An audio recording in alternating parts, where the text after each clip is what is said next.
Hello, maayong adlaw kanatong tanan karon no nga atong obserbaran nga maulan ang atong panahon karon. So daghan kaayong mga tao usab karon nga nangandam alang sa umaabot nga duna kunoy dakong bagyo.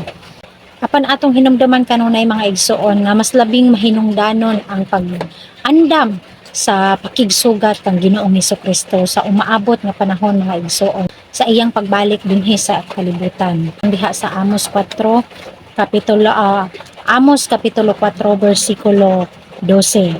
Mao kini igsoon ang sulat ni Amos diha sa mga taga-Israel kay tungod ang mga halad didto sa Bethel mga igsoon gitamay kini sa atong buhi nga Dios. Ug mao kini ang gisulat ni Amos, busa mao kini ang pagabuhaton ko kanimo, o Israel, og tungod kay kini buhaton ko kanimo pangandam sa pag-atubang sa imong Dios, o Israel. Ug ingon man usab kanato karong mga igsoon in the New Testament mga igsoon nga labing mahinungdanon mga igsoon ang atong pagpangandam sa pagsugat sa atong Ginoong Hesukristo. Kay tungod atong maobserbaran karon mga igsoon hapit na gayud mobalik ang atong Ginoong Hesukristo. Og mao kini igsoon ang warning sa ato sa paghukom sa atong Ginoo nganhi kanato. Og ang ikaduha igsoon mao kini ang pagtawag nganhi kanato sa paghinulsol. So busa giawhag kita mga igsoon sa atong buhi nga Dios, giawhag kita sa pulong sa Dios nga kita managhinulsol kay tungod hapit na ang pagbalik ni Ginoong Hesukristo nganhi sa kalibutan. Ug ato kining mabasa mga igsoon dinhi sa Jacobo kapitulo 4 bersikulo 8. Managpanuol kamo sa Dios, og siya moduol kaninyo. Hinlui ang inyong mga kamot, mga makasasala, og ulaya ang inyong mga kasing-kasing, kamo nga mga duruha ing hunahuna. Kini nga bersikulo ha mga igsoon, gisulat kini ni Jacobo in the New Testament.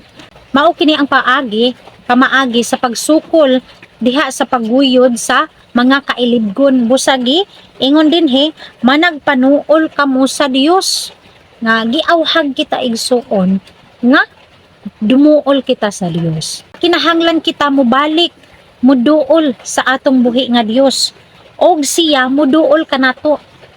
Sa diha nga kita muduol sa Dios, siya magaduol usab kanato. Hinlui ang inyong mga kamot, mga makasasala, kay kitang tanan mga igsoon makasasala. Atong hinumduman nga kitang tanan makasasala apan ang tao igsoon sa diha nga atong dawaton sa kinasingkasing si Ginoong Hesukristo, dili na kita mamahimong makasasala. Although makasala kita, apan dili na kita makasasala. Og ulaya ang inyong mga kasing-kasing, kamo nga mga duruha ing hunahuna. So we need to turn our faith. Ug ang pulong sa Dios nag-ingon diha sa mga Buhat kapitulo 20 bersikulo 21 nga mao kini ang sulat, ang wali ni Pablo sa mga ansyano ngadto sa mga Efeso, nga nag-ingon dinhi nga nagapamatuod sa mga Hudiyo o sa mga Grisyahanon usab sa paghinulsol ngadto sa Dios o sa pagtuo sa atong Ginoong Hesukristo. How to prepare to meet our God? Unsaon pagpangandam sa pakigsugat sa atong buhi nga Dios?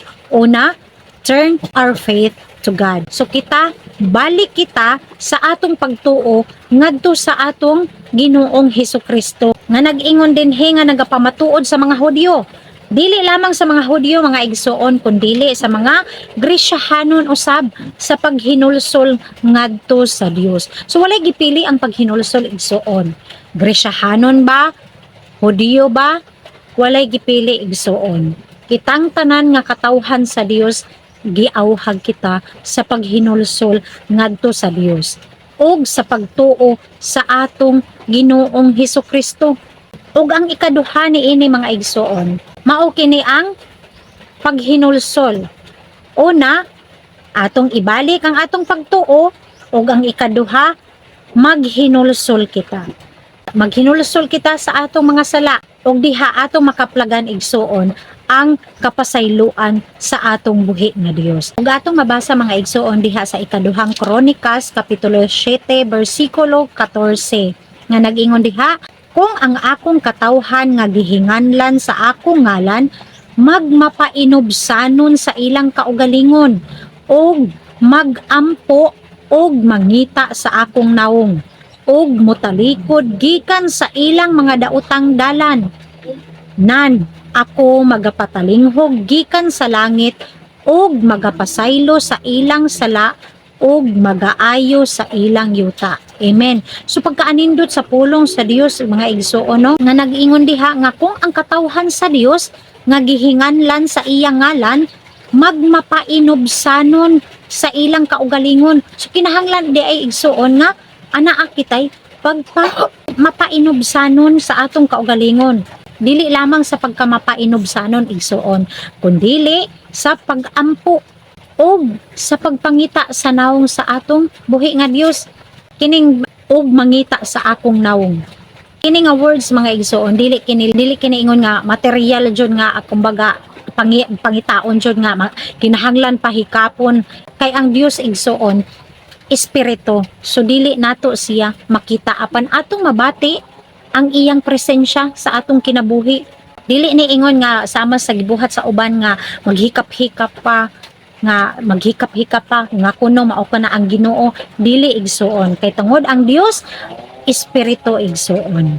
Og nag-ingon dinhi og mutalikod gikan sa ilang mga daotang dalan.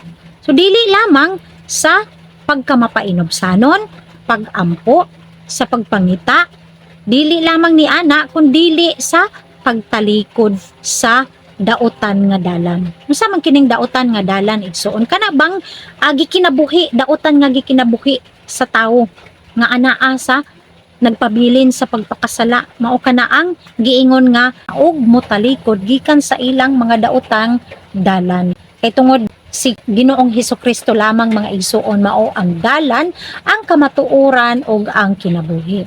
So ang tao igsoon kung anaa pa sa pagpakasala anaa siya sa daotang dalan igsoon. Nan ako magapatalinghog gikan sa langit ug magapasaylo sa ilang mga sala.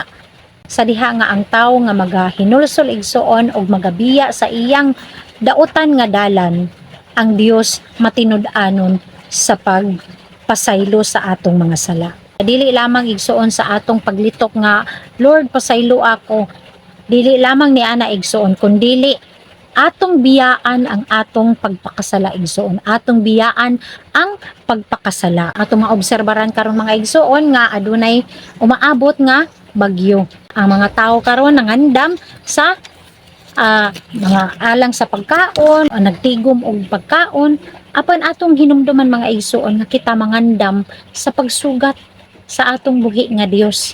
Ug ang ikatulo ni ini mga igsoon mao kining live a righteous life. Ug atong mabasa mga igsoon dinhi sa Mateo kapitulo 6 bersikulo 33 nga nag-ingon dinhi, apan pangitaon usa ninyo ang gingharian sa Dios ug ang iyang pagkamatarong ug nga tanan kining mga butanga igadugang kaninyo. Busa dili kamo magkaguol tungod sa ugmang adlaw, kay ang ugmang adlaw adunay iyang kaugalingon nga pagkaguol. Igo na sa adlaw ang iyang kadaotan. Amen. Si Ginoong Hesukristo maoy nagsulti niini mga igsoon nga pangitaon usa nato ang gingharian sa Dios. Unsaon nato pagpangita? Duol kita sa Dios igsoon. Kinahanglan nga aduna tay relasyon, pakigrelasyon sa atong buhi nga Dios. Kinahanglan nga ang atong pagkinabuhi anaa si Ginoong Hesukristo sa atong kinabuhi. Ug sa diha mga igsoon magalungtad ang iyang pagkamatarong. Ang iyang pagkamatarong magadugang sa atong kinabuhi. Ug ang mga butanga nga atong gipangayo igadugang kana sa atong buhi nga Dios dinhi kanato. Dili kita angay mga igsuon magkaguol kung unsa ang mahitabo sa ugmang adlaw, kay ang Dios matinud-anon nga magasapnay sa atong kinabuhi.